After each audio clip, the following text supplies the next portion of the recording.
Bienvenue à Reims et plus précisément à la Cartonnerie. Si nous sommes ici et pas ailleurs, c'est pour vous présenter les ateliers slam. Ils ont élu domicile ici il y a 2 ans maintenant sous l'impulsion d'une association qui met en avant la poésie orale et urbaine. S'approcher des bombes quand on n'est pas canon.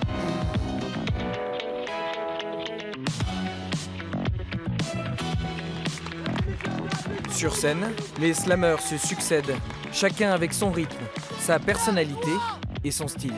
Je voudrais être moche. Moi, moche, je serais vulgaire et je m'en foutrais de même pas vous plaire. Maquillée comme une voiture volée avec un décolleté grossier, je mettrais des jupes beaucoup trop courtes, même si dedans j'ai l'air d'une tourte. C'est pas de ma faute si je tiens pas en place. Hyperactif, qu'a dit ma mère. Et puis les autres, ils me font que des crasses comme l'autre jour. Au contrôle grammaire. Tous sont notés après leur passage par des jurés choisis dans le public. Mesdames et messieurs, on a un 9,8 et on a un 10. Pour être slammer, il faut respecter 3 règles. Le slam doit durer moins de 3 minutes, le texte déclamé a cappella et surtout les déguisements ne sont pas autorisés. Jeux de mots, humour ou poésie, cet art permet une grande liberté d'expression. On nous appelle les immortels, on vit au rythme des canons. Pour nous, l'histoire n'est belle qu'à coups de bataille et de chansons. Nos corps gisants à tous rappellent que personne ne connaît nos noms. Sous terre, ce qui pend à nos lèvres, c'est votre conscience en carton. C'est un moment où on a 3 minutes, 3 minutes vraiment pour expliquer ce qui nous touche dans la vie, les petits moments du quotidien qu'on a envie de sublimer. En fait, le slam, c'est un peu redonner des lettres de noblesse au quotidien. Eh ben, je vous le donne en 1000, je l'ai fait ce truc débile. À 10 ans, Mathis a osé se présenter face au public, car les membres de l'association atelier-slam.com interviennent dans les écoles primaires.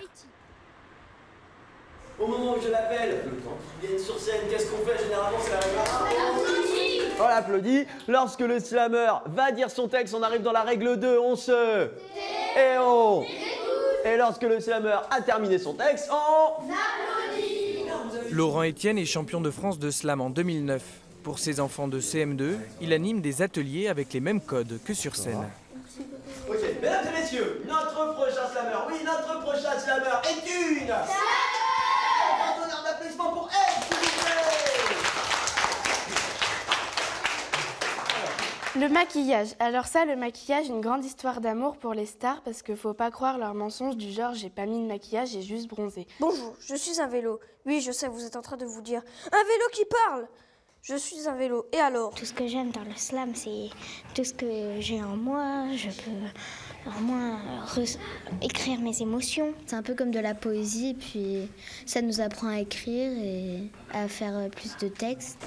Le slam permet de faire travailler l'imagination, de raconter des histoires et de s'exprimer devant un public.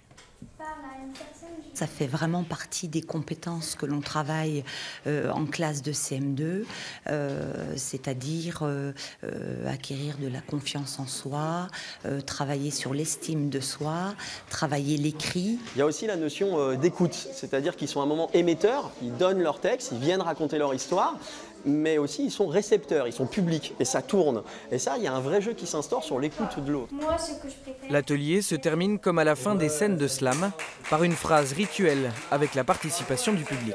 Allez, on se dit au revoir, je vous dis à bientôt, et surtout d'ici là, comme l'aurait dit Vincent Van Gogh, s'il avait été slammer, tendez l'oreille. Merci à vous, à bientôt, salut.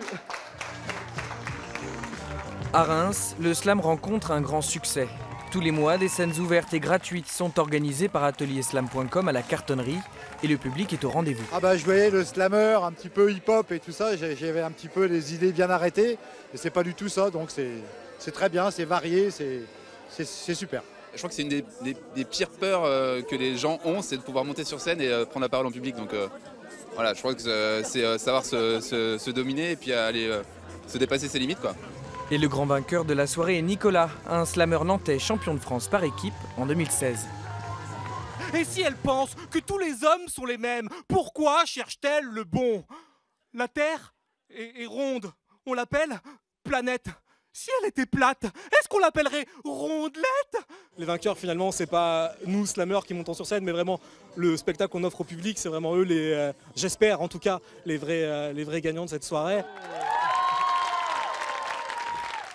Voilà, nous étions donc en compagnie des slameuses et slameurs. La prochaine fois, nous serons en Champagne-Ardenne, mais ailleurs. D'ici là, comme l'aurait dit Vincent Van Gogh, s'il avait été slameur, tendez l'oreille.